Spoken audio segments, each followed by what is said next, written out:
Hi everyone. So this video is especially for non-commerce graduates. बहुत सारे non-commerce graduates SEBI grade A 2025 की preparation कर रहे हैं और उनके मन में जो डर है सबसे पहले मैं वो हटा देता हूँ।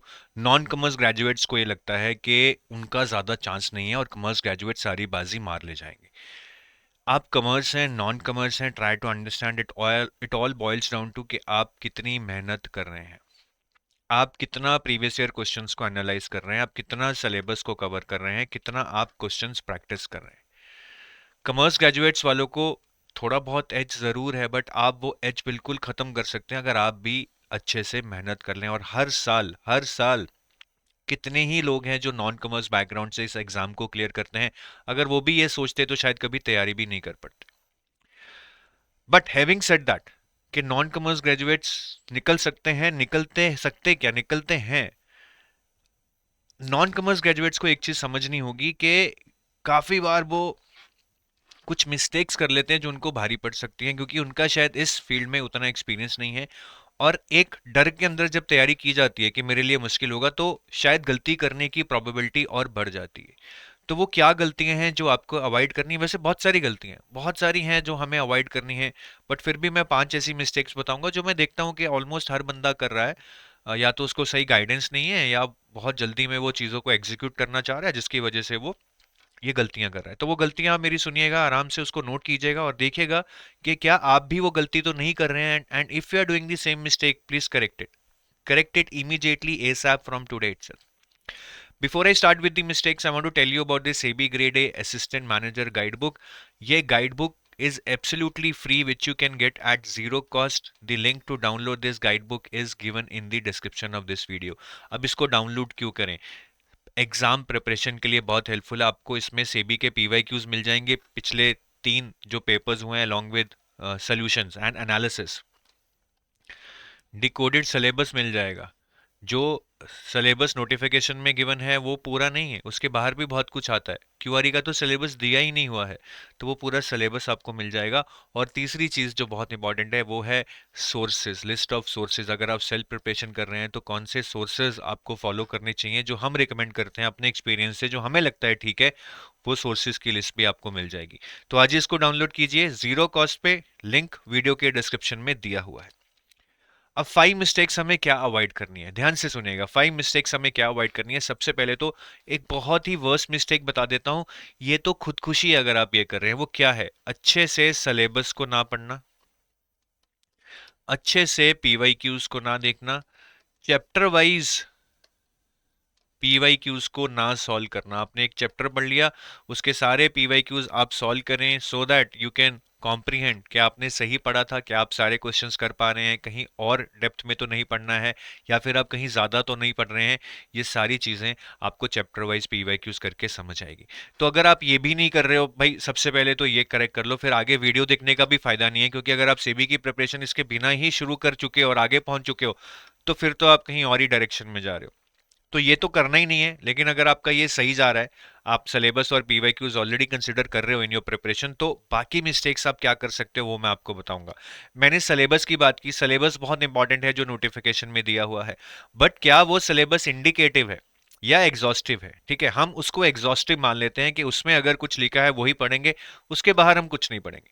वो सिलेबस एग्जॉस्टिव सिलेबस नहीं है, that is just an indicative. मैं आपको एग्जांपल देता हूं। अगर आप मैनेजमेंट का एग्जांपल लें, मैनेजमेंट में आपका टॉपिक है एचआरडी। एचआरडी के सिलेबस में लिखा है concept of HRD and goals of HRD. अब क्या एचआरडी में ये दो ही चीजें पढ़ोगे? अगर ये दो ही चीजें पढ़ोगे, ये तो शायद 2-3 पेजों में खत्म हो जाएंगी। एचआरडी तो बहुत बड़ा कॉन्सेप्ट है। उसमें आप ट्रेनिंग के बारे में पढ़ते हो, अप्रेजल के बारे में पढ़ते हो,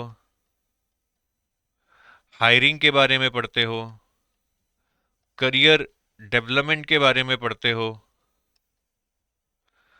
तो एक बहुत बड़ा ये कॉन्सेप्ट है, एरिया है जो आपको पढ़ना है। और भी एरियाज हैं, काउंसलिंग भी इसमें आता है। तो सिर्फ ये पढ़ के नहीं होने वाला है जो सिलेबस में दिया, आपको कॉम्प्रिहेंसिवली पढ़ना है। ये सिलेबस में जरूर उन्होंने 2 चीजें लिखी हैं, बट अगर आप एचआरडी का कोई भी स्टैंडर्ड बुक उठाओगे, उसमें ये सारी चीजें कवर होंगी। ठीक है, तो हमें सिलेबस के अकॉर्डिंग पढ़ना है, बट इतना भी नहीं पढ़ना है कि बस जो सिलेबस में 2 वर्ड्स लिखे हैं वही पढ़ के चले जाना है। अब फाइनेंस के सिलेबस में ही देख लो, फाइनेंस के सिलेबस में कहीं आपको टाइम वैल्यू ऑफ मनी दिया है, नहीं दिया है, कहीं आपको ऑप्शंस दिया है, नहीं दिया है, बट इसमें से क्वेश्चंस आए हैं। ये फाइनेंस के बड़े ही कोर कॉन्सेप्ट हैं जो आपको करने ही चाहिए। ये तो वो एज्यूम कर रहे हैं कि आप करोगे शायद। इसमें से लास्ट ईयर करियर डेवलपमेंट में से क्वेश्चन आया था। तो ये सिर्फ मैनेजमेंट फाइनेंस नहीं बोलूंगा, कॉस्टिंग में है, अकाउंट्स में बहुत सारे टॉपिक्स हैं जो नहीं दिए हैं, जैसे कि ट्रायल बैलेंस, लेजर, जर्नल, ये सब कुछ नहीं दिया है। तो आपको सिलेबस को सिर्फ इंडिकेटिव मानना है, एग्जॉस्टिव नहीं मानना है। मैं बार बार बोल रहा हूं, इंडिकेटिव मानना है, एग्जॉस्टिव नहीं मानना है। स्टैंडर्ड बुक्स में उनसे रिलेटेड जो भी टॉपिक्स सब टॉपिक्स दिए हैं सारे आपने पढ़ के जाने हैं। फेज 1 तो शायद आप क्लियर कर ही लोगे, दिक्कत फेज 2 में आएगी अगर आप सिर्फ यही पढ़ के जाओगे जो सिलेबस में लिखा है। तो 80% तो सिलेबस ही कवर करना है, उसके बाहर भी कुछ चीजें हैं जो पेपर में पूछी जा रही हैं और आपके सिलेबस से कहीं ना कहीं रिलेटेड है। दूसरी गलती जो लोग करते हैं, ठीक है, आपने सेल्फ प्रिपरेशन करनी है, which is nice. Self preparation is the best way to prepare, मैं तो यही मानता हूं। अगर आप कोई कोर्स लेते हैं उसमें भी अल्टीमेटली आप पढ़ तो खुद ही रहे हैं ना, ठीक है। तो self preparation is a nice way to prepare, but don't self prepare using random sources. अब लोग क्या करते हैं मैं बताता हूँ, जैसे कंपनी लॉ पढ़ रहे हैं। अब कंपनी लॉ जनरली कोई बुक में से नहीं पढ़ा जाता है क्योंकि बहुत टेक्निकल है। हम वीडियोस देखेंगे, फिर हम वीडियोस कहाँ देखेंगे, यूट्यूब पे। यूट्यूब पे हम क्या करेंगे, हम 3-4 एजुकेटर के अलग अलग वीडियोस देख लेंगे, एजुकेटर 1, एजुकेटर 2, एजुकेटर 3, एजुकेटर 4। इससे क्या होता है, आपको पता ही नहीं लगता कि आपका क्या पोर्शन कंप्लीट हो गया है, क्या चीज़ें कॉम्प्रिहेंसिवली पढ़ाई जा रही हैं, नहीं जा रही हैं, चीज़ों में लिंक कैसे किया जाएगा। तो I think it's very confusing when you read randomly something from here, something from there. So आप सेल्फ प्रिपेयर करो, but please do it in a constructive manner. मैं तो बोलूंगा बेस्ट चीज़ है कि आप एटलीस्ट बुक्स ले लो। हर चीज की स्टैंडर्ड बुक है, इनकी बुक्स ले लो, इनसे पढ़ो। इनसे अगर कुछ समझ नहीं आ रहा है, वो कॉन्सेप्ट रेफर करने के लिए आप यूट्यूब का वीडियो देख लो। बट एक जो कॉम्प्रिहेंसिव इंडेक्स होगा कि मुझे ये पढ़ना है, वो आपका ये बुक्स में से होगा। तो ये गलती मत कीजिएगा।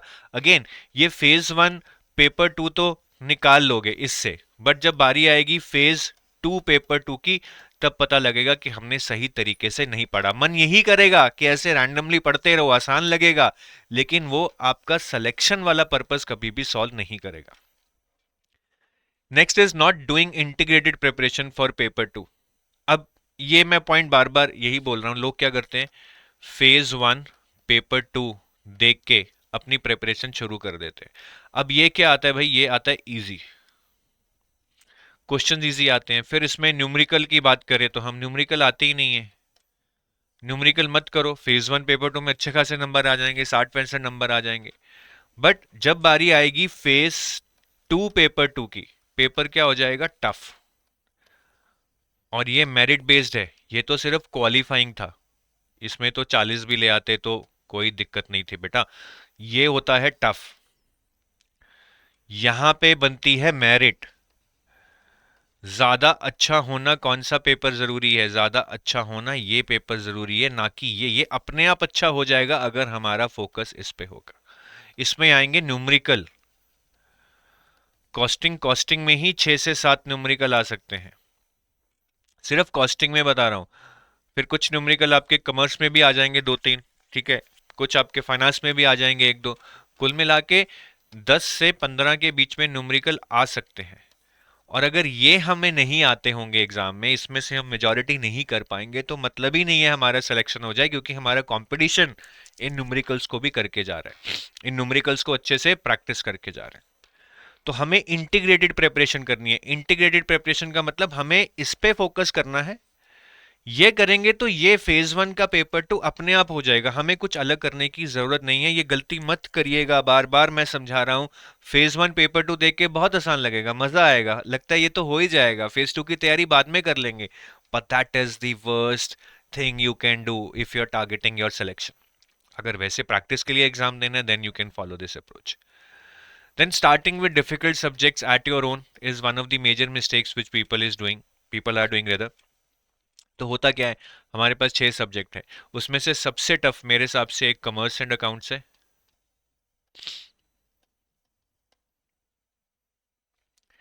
और दूसरा जो टफ है सब्जेक्ट वो है हमारा इकोनॉमिक्स में बोलूँगा।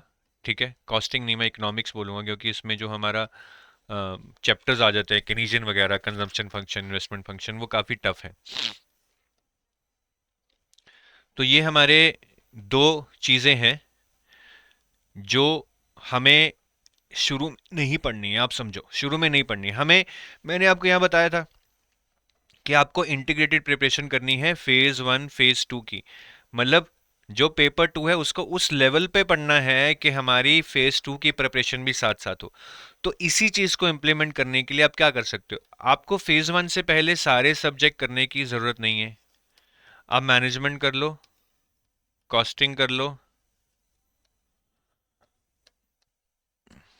कंपनी लॉ कर लो, और चौथा फाइनेंस कर लो। ये चार सब्जेक्ट्स करके ही आपका फेज वन पेपर टू में अच्छा स्कोर आ जाएगा। 50 to 55 स्कोर आराम से आ जाना चाहिए अगर आप इनको अच्छे से प्रिपेयर करते हो, मतलब phase two paper two level पे प्रिपेयर करते हो। तो अगर हम सारे सब्जेक्ट्स फेज वन से पहले करने की कोशिश करेंगे तो शायद हम अच्छे से नहीं कर पाएंगे, शायद उतना टाइम नहीं है आपके पास। तो इनको हम फेज वन के बाद में कर सकते हैं। ठीक है, हम फेज वन के बाद में ये दो सब्जेक्ट्स कर सकते हैं, या इनका थोड़ा पार्ट फेज वन से पहले पढ़ सकते हैं, बाद बाकी फेज वन के बाद पढ़ सकते हैं। So don't start with these subjects, don't start with these subjects, rather start with these subjects which are easier, which are relatively less lengthier, जिनको हम जल्दी कर सकते हैं। इन सब्जेक्ट्स को हम बाद में कर लेंगे। अप्रोच ये नहीं है कि इनको हम निग्लेक्ट कर रहे हैं, rather we are using a smart approach कि जितना करें वो अच्छे से हो जाए, ताकि बाद में मुश्किल सब्जेक्ट्स पे हम आराम से फोकस कर पाए। तो ये मैं तब कह रहा हूं अगर आप अपने आप सेल्फ प्रिपरेशन कर रहे हो। अगर आप मुझसे पूछोगे कि सर आप क्या पढ़ाओगे, मैं तो इसी से शुरू करूंगा, क्योंकि ये सबसे मुश्किल सब्जेक्ट है। जितना जल्दी होएगा उतना ज्यादा अच्छा है, उतना ज्यादा आपको एज मिलेगा। बट सेल्फ प्रिपरेशन में आप ये गलती मत कर लेना कि कॉमर्स अकाउंट्स या इकोनॉमिक्स से आप अपनी तैयारी को शुरू करो। और लास्ट मिस्टेक जो अगेन बहुत ही अनइंटेंशनली हो जाती है, हम क्या करते हैं, हम कंटेंट पढ़ते रहते हैं। हम कंटेंट पढ़ते रहते हैं।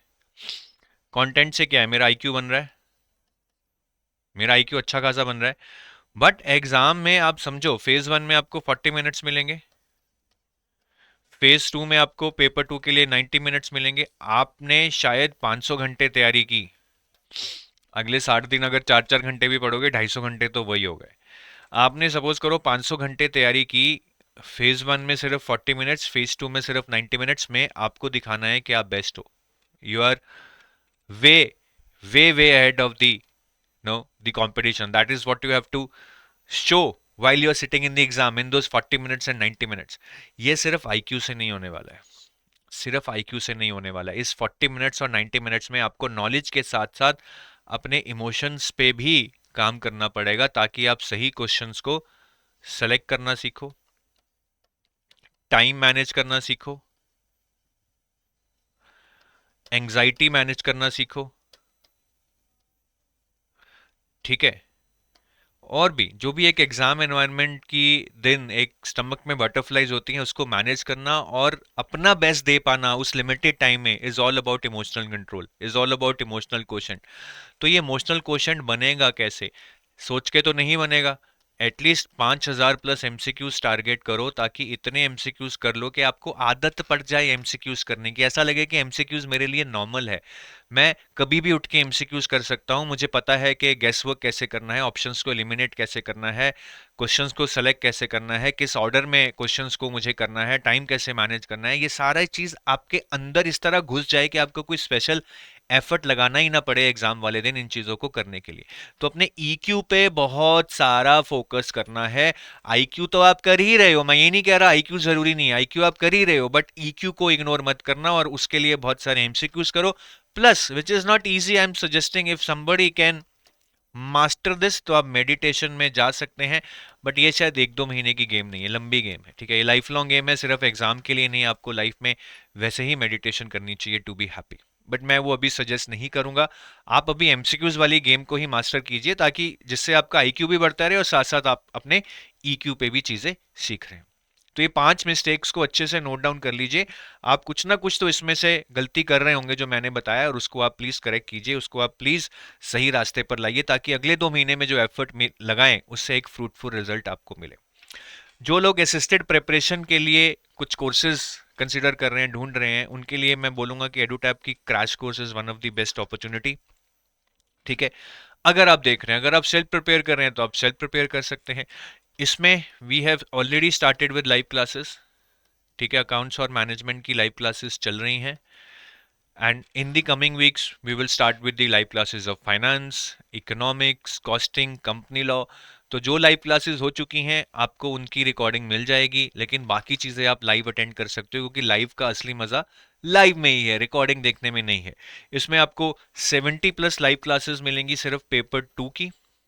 फिर पेपर 1 जो आपका फेज 1 में है, क्वांट रीजनिंग इंग्लिश, 30 से 40 लाइव क्लासेस इसकी मिलेंगी।